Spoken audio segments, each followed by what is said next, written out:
ऐसे ही आंगन में बैठे हो, वो भी इस चिलचिलाती धूप वाली गर्मी में? मुझसे तो बैठा ही नहीं जा रहा। मुझे ना ठंडी ठंडी कुल्फी खाने का मन कर रहा है या फिर बर्फ वाला पानी।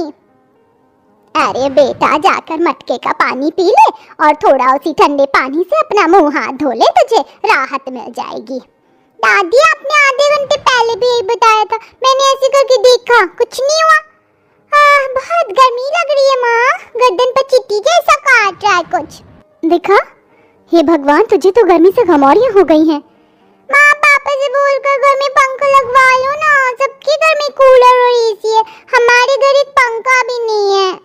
आपको भी गर्मी लग रही होगी, आप अंदर बैठ जाओ वरना मेरा छोटा बाबू पेटू में लोई लोई करेगा।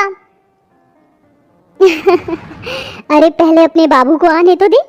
वैसे सच में मैं भी इस गर्मी से बहुत परेशान हो रही हूँ। देखना, माँ जी अभी तक कोई भी हमारा घास का बना पंखा खरीदने नहीं आया। बेक जाएंगे बहू, परेशान मत हो। मैंने और हाथ वाले घास के पंखे बना लिए, अब तू अंदर जाकर खाना खा, मैं यहीं पर बैठती हूँ। अरे माँ जी, आप मेरी चिंता मत कीजिए, मैं यहाँ पर बैठी हूँ, पहले आप खाना खा लीजिए। नहीं बहू, तू पेट से है, पहले तू खाना खा। वैसे भी गरीबी की वजह से घर में खाना कम है, अगर मैं खा जाऊंगी तो मेरी बहू को क्या मिलेगा। मोहिनी बिटिया, तू मेरे पास बैठ, मैं तेरी इसी पंखे से हवा कर देती हूँ। ठीक है दादी। फिर गर्भवती अर्पिता घर के अंदर जाकर खाने के बाकी बर्तन देखती है, जिसमें नाम के एक व्यक्ति के लिए भी सब्जी होती है और रोटी भी 2 और जरा सी लस्सी गुड़। हे भगवान, ये तो बस एक जने का ही खाना है और अभी तो मोहिनी और माँ जी ने भी खाना नहीं खाया। मैं ही उनके लिए रोटी सब्जी बचा देती हूँ और सिर्फ गुड़ से ही लस्सी पी लेती हूँ, बहुत है मेरे बच्चे के लिए। माफ करना मेरे बच्चे, मैं तुझे इन दिनों भरपेट खाना नहीं खिला पा रही, क्या करूँ, घर में गरीबी ही कुछ ऐसी है। इतना सोचकर अर्पिता लस्सी और गुड़ खाकर बैठ जाती है। वहीं दादी पोती गर्मी में हाथ पंखा बेच रहे थे। ले लो हाथ पंखा ले लो, घास से बना हाथ वाला पंखा ले लो, सिर्फ 20 रुपए 20 रुपए। दादी, मुझे बहुत गर्मी लग रही है, मुझसे नहीं बैठा जा रहा, मुझे पानी पी के आना है। ठीक है, जा ले आ। फिर मोहिनी मटके का पानी पीकर अपनी दादी के लिए भी एक गिलास पानी लाती है। अपनी पोती की समझदारी देख सरोज उसके माथे को चूम लेती है। बहुत सयानी हो गई है मेरी पोती, शाबाश। सयानी तो होना पड़ेगा ना मेरी दादी, मेरा इतना जो ख्याल रखती है। लाओ, आप धूप में कितना परेशान हो, अब मैं आपकी हवा कर देती हूँ। दादी को गर्मी में परेशान देख मोहिनी इस घास के बने पंखे से अपनी दादी की हवा करने लगती है, जिससे सरोज को थोड़ी राहत आती है। अरे वाह मेरी बच्ची, मुझे ऐसे बहुत अच्छा लग रहा है, अब तू बैठ जा, मैं तेरी हवा कर देती हूँ। फिर सरोज अपने खुद के हाथ से बने घास वाले पंखे से हवा करने लगती है, जिससे मोहिनी को कानों के पास गदगदी होने लगती है। अरे दादी, ऐसी हवा कौन करता है? मुझे आपके पंखे से ठंडी ठंडी हवा लग रही है, गदगदी हो रही है। अच्छा तो ये ले और गदगदी कर दूं, लगा ना बार ठंडा ठंडा। दादी दादी दादी, बस अब और हवा नहीं करो। कितनी खुश है मेरी बच्ची, अभी कितना गर्मी से परेशान हो रही थी। एक तो एक भी घास का बना पंखा 2 दिन से नहीं बिका, घर में कुछ खाने को भी नहीं है, इसीलिए मैंने वो सारा खाना बहू को ही दे दिया।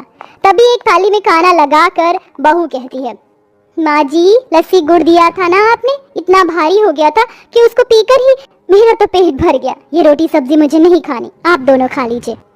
अच्छा, सच में तेरा पेट भर गया ना? हाँ माँ जी, खा लीजिए। अच्छा सुन, तू आराम कर लेना, मैं खाना खाकर थोड़ा रोड पर जाऊंगी, तो तू चिंता नहीं करना, जल्दी आ जाऊंगी मैं, ठीक है? जी माँ जी। फिर खाना खाकर अर्पिता घास के बने पंखे हाथ में लिए रोड की तरफ चली जाती है। यहाँ पर तो है ही 2-4 लोग ही, भगवान मेरे 2-4 पंखे बेच दे, जिससे आज शाम को घर में दाल चावल बन जाए। पंखा ले लो, पंखा, घास वाले पंखे को ले लो, लोगे पंखा, मिलेगी ठंडी हवा, सिर्फ 20 रुपए। इतने में धीरे धीरे लोग आकर उसके चारों ओर घास वाले पंखे खरीद कर चले जाते हैं। धूप इतनी तेज थी कि सरोज का गला सूख चुका था और फिर उसकी चप्पल भी टूट गई। ऐसे ही चल लेती हूँ। धूप की वजह से जमीन इतनी गर्म है कि नंगे पाँव पैर जल रहे हैं।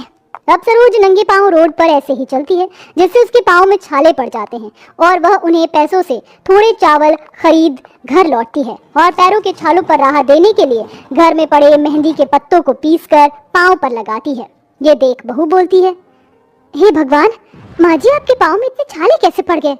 वो बहुत चप्पल टूट गई थी, अब उससे चला नहीं जा रहा था तो नंगे पाँव ही आना पड़ा और चिलचिलाती धूप की वजह से ऐसा हो गया। तू चिंता मत कर, मैं ठीक हूँ। क्या ठीक है आप? देखना कैसी हालत हो गई है। अब आप कहीं नहीं जाएंगी आएंगी गर्मी में तो। और ये दाल चावल कहाँ से आए? माँ जी हम पर तो पैसे नहीं थे। वो बहू, अब यहाँ घर के पास लोग ही नहीं गुजर रहे थे, इसलिए घास वाले पंखे बाहर बेचने चली गई थी। माँ जी आप भी ना।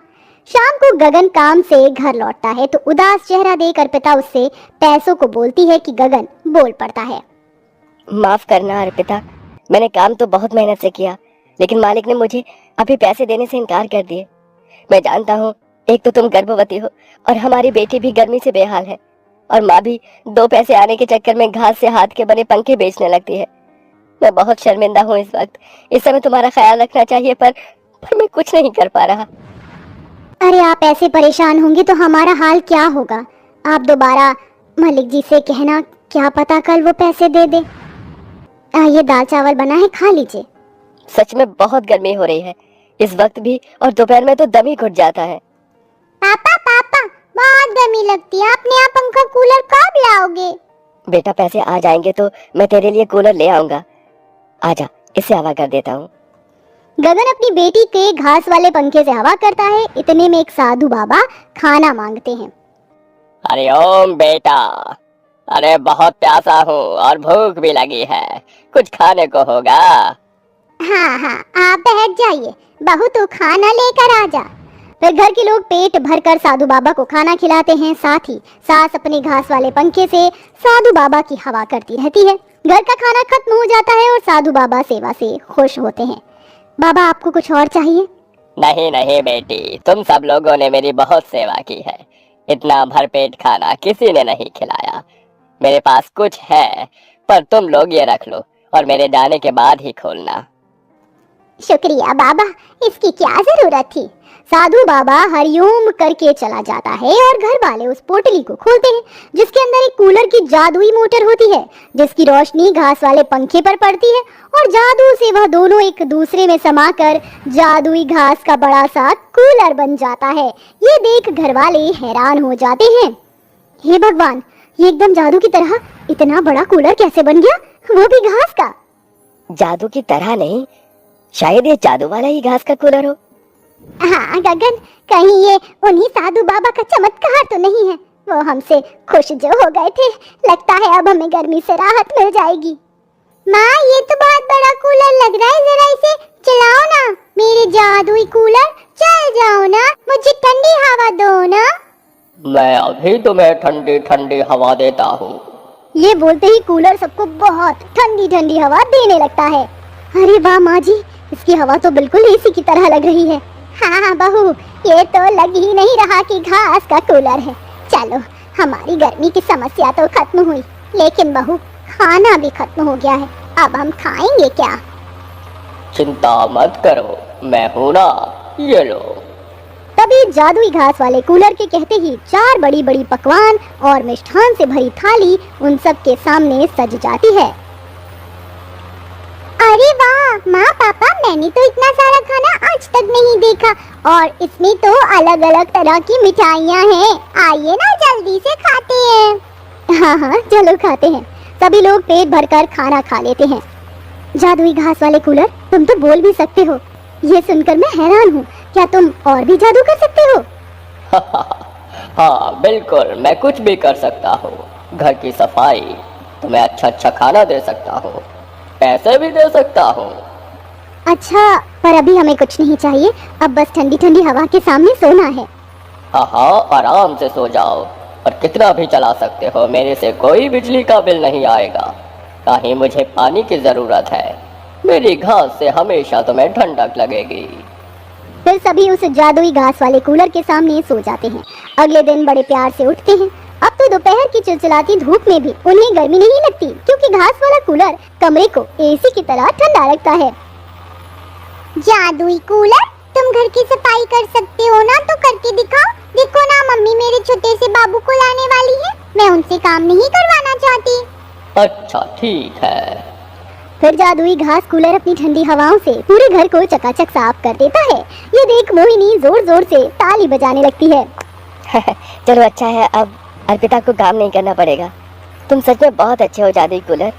काश मेरे पास थोड़े पैसे होते तो मैं कोई दूसरा काम शुरू कर पाता। अरे मैं हूँ ना तुम्हारी चिंताएं दूर करने के लिए। तभी जादुई घास वाला कूलर ठंडी ठंडी हवाओं के साथ सोने के सिक्के और नोटों की बारिश कर देता है, जिसे देखकर घर वाले फिर हैरान हो जाते हैं। अब तुम्हें परेशान होने की कोई जरूरत नहीं है। तुम इससे अपने नए व्यापार की शुरुआत करो, देखना सब कुछ अच्छा होगा। शुक्रिया जादुई कूलर, तुम सच में हमारे जीवन में खुशियों की तरंगे लाए हो। फिर उसी दिन से मोहन उन पैसों से मंडी से थोड़ी सब्जियां खरीदकर बाजार में बेचने लगता है और शाम को फलों का रस बना कर देता है, जिससे वह सुबह शाम मेहनत करके अपने घर की आर्थिक स्थिति को खत्म करता है। फिर उसकी पत्नी एक प्यारे से बेटे को जन्म देती है, जिसके बाद वह खुशी खुशी रहने लगते हैं और जादुई घास कूलर की वजह से अब उन्हें गर्मी से भी निजात मिल जाती है।